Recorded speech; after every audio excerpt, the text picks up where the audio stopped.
Olá! Na aula de hoje nós iremos discutir sobre a formação dos raios e a proteção contra essas descargas elétricas. Eu sou Wellington Farias e você está comigo no Física Relativa. Raios podem cair no mesmo lugar duas vezes? Pessoas podem se proteger dessas descargas elétricas? A resposta para essas duas perguntas é sim, e hoje eu irei te mostrar como isso pode ocorrer. Primeiro vamos falar sobre a Terra. O potencial elétrico dela aumenta a partir da superfície terrestre no sentido ascendente, ou seja, para cima. Quanto mais nos distanciamos da superfície, maior é o potencial elétrico. Isso significa que existe um campo elétrico produzido pela Terra orientado para baixo. Assim, em relação à Terra, o vetor campo elétrico é de aproximação, e em sua superfície se concentram cargas negativas. Com essas informações, você deve ter percebido que a Terra é um grande condutor carregado e, de acordo com a eletrostática, está em equilíbrio. Assim, em todos os pontos, o potencial é constante. Por exemplo, os pontos A e B dentro de uma casa têm o mesmo potencial, pelo fato de a casa estar na Terra. Contudo, se fixarmos uma carga Q no ponto zero, os potenciais de A e de B em relação ao infinito são, respectivamente, assim. Observe que o potencial da Terra aparece em todos os cálculos do potencial dentro da casa, e não existe nenhum inconveniente em considerar o potencial da Terra igual a zero. Por convenção, o potencial da Terra é considerado nulo. Isso quer dizer que se o potencial elétrico em A for 20 volts, significa que ele possui 20 volts acima do potencial da Terra.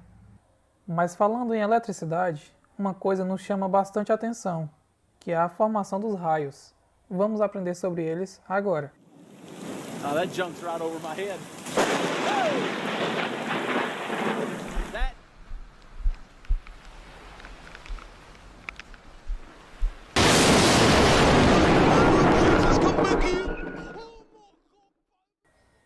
Os raios, na maioria das vezes, se formam nas nuvens cúmulo-nimbo, das quais surgem as tempestades.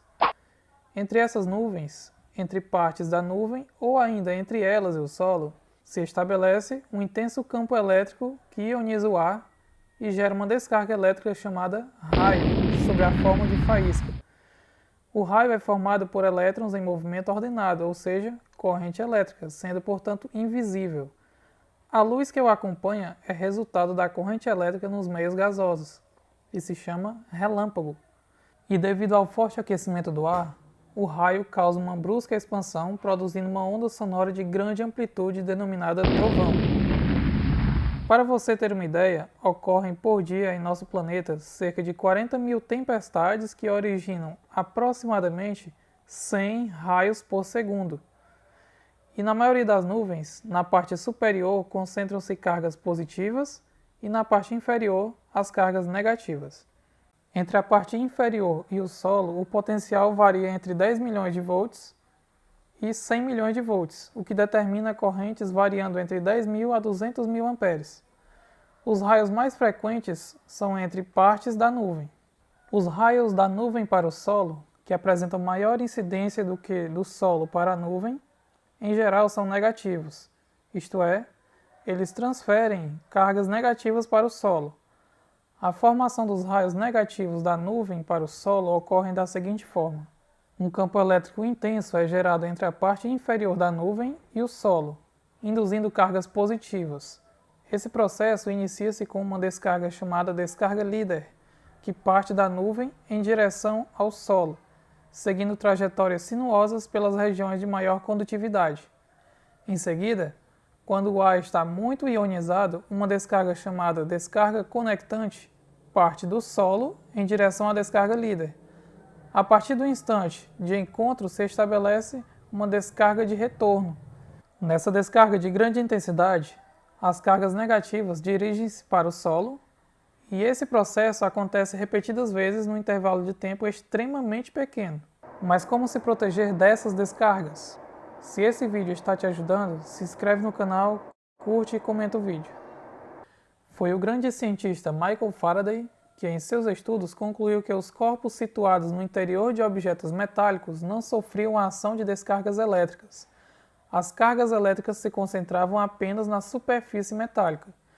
Com isso, um objeto C dentro de um condutor metálico A, cujo campo elétrico é nulo no interior, não sofre a ação de perturbações elétricas, mesmo que se tenha um condutor carregado B, induzindo cargas no condutor A. Isso constitui a blindagem eletrostática. Vários mecanismos utilizam esse conceito, como as estruturas metálicas de aviões, de um automóvel, de sistema de comunicação ou mesmo de um prédio.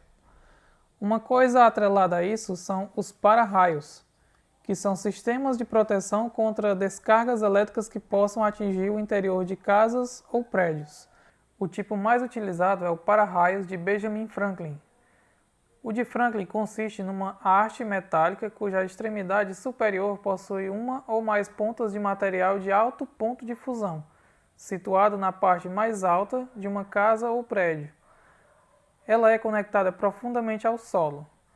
Quando a nuvem carregada está sobre o para-raios, induz cargas elétricas intensificando o campo elétrico na região já ionizada, produzindo a descarga principal através do para-raios.